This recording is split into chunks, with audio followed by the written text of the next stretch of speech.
Hi, hello, and welcome to today's Sunday Forex market review.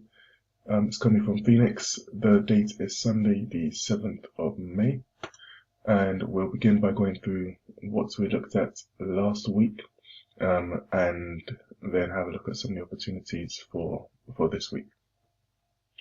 So first we had the Euro Pound. I'll zoom in a bit. A couple of weeks ago, we anticipated the market will come down slightly and then pop back up. It did that, but it didn't quite hit our target one zone. So we were opening the trade. The assumption was it will pop back down again and go back up towards target one, which is what it's currently doing. So this is an open trade at the moment, and we're still in this. So stops are still below here. We've not hit a trade management point yet. So you could potentially take a stop on it. I'm still seeing this as staying within this accumulation phase. So I'm expecting the market to be around here for a little while longer. Let me get rid of this second arrow. To be around here for a little longer now.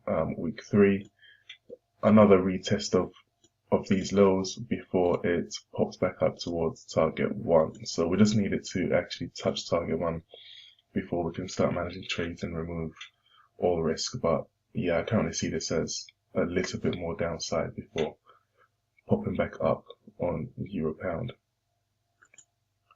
Next on Aussie. Aussie, we've now gone through target 1, so we've secured some profits here, and we're almost at target 2. It's teetering in and around this zone. So we'll just hold this and see how we get on. If we get out towards target 2, that would be brilliant. But currently we've made profits on this trade and removed all risk, so that's good. And finally we have the pound Swiss franc. Now, pound Swiss franc, we're in this from the sell stop order. It didn't quite hit our stops. It reversed literally as soon as we entered the trade. And if you recall last week, I said we could have this ABC correction. So what that is, I'll just remove this red arrow and draw it out using arrows. So what that is we anticipated this would be using the Elliott wave system. Wave 5, we have a correction, which would be A. It's going to pop back up to B, and then it's going to pop back down to C. So that is what we're looking at for this. If we do get the wave B, if this is the start of the wave B, I'm going to give you guys exits because we will be on the wrong side of this trade. So we'll need to come out of the trade pretty much at break even. So once this goes back up to B and it turns back down, I'll be looking to close half my position at break even, leaving the stop where it is. So I'll remove the risk, or remove half of the risk of the trade, and we'll be looking at just letting the other half attempt to hit target 1. But as I'll see it from a structural perspective, we'll be on the wrong side. So I'll not be prepared to have a full % risk on this. So another trade which we called a few weeks ago was Aussie New Zealand dollar. So it hit target 1, went back up, it's come back towards target 1, not quite hit target 2 yet. So some of you guys might still be in this trade, but there's no risk on the table here. So we'll just leave this and see how it gets on. In terms of setups for today or this week, I'm looking at pound yen as one of them. Pound's quite strong at the moment, as we see from this bullish rally. I'll be looking for it to get up to this zone, a simple support and resistance zone, and nothing special about this. and then pop back down for a retracement.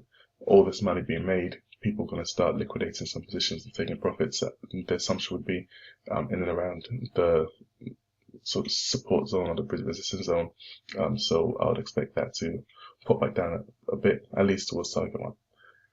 Next, we're looking at Aussie dollar. Pound Aussie.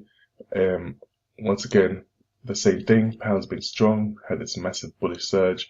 I'm looking for it to get into the zone here and then reverse towards target one and target two. So that will be the call for this week. We can see a potential count here from an Elliott wave perspective, potentially wave 3, 4, 5, before reversing to give us our ABC correction. So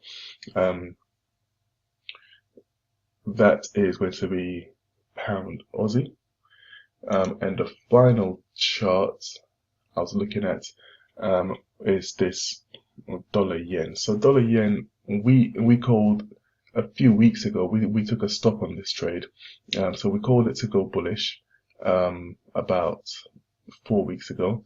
It didn't quite materialize. We had a little surge, didn't hit target one. We then the next week said we're gonna take the long trade again. It didn't quite hit it, and as we can see here, the market went down, just stopped us out and reversed, and it's now at target one, which we called previously. The bias has now changed on this trade, and I'll be looking for a short trade setup. So I'll show you the level. Now this is using, I've actually drawn this out, so let's see how it looks. But I can see a trend line here in and around this zone here, and as we can see from the trend lines, wherever the market touches it, it seems to be bouncing off to the downside. And with trading, we use we go by the premise of history repeating itself. So if it's bouncing off that zone again, we would be looking for it to bounce off and get down towards this zone here. So looking for targets will be, I'll just get my levels drawn. The first target's quite close here, so this will be our target one.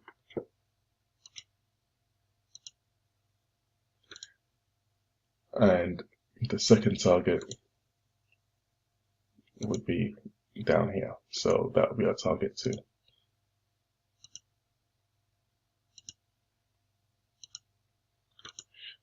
Okay, so those are 3 trade setups for this week. Just to recap, we've got pound yen. We're looking for a short trade. Once the market gets to this zone, we'll take a short trade towards target 1, target 2. We've got Aussie dollar. Again, we're looking for a short trade. Markets to the zone, we get our reversal entry signals. We enter the trade. And finally, dollar yen, slightly different analysis, which is going by trend lines. Hits this trend line, we're looking for a reversal towards target 1 and target 2. So that's our review for this week, guys. Thanks for listening. We'll catch up next week, where we'll review our setups and see how profitable we've been. Thank you. Have a good week.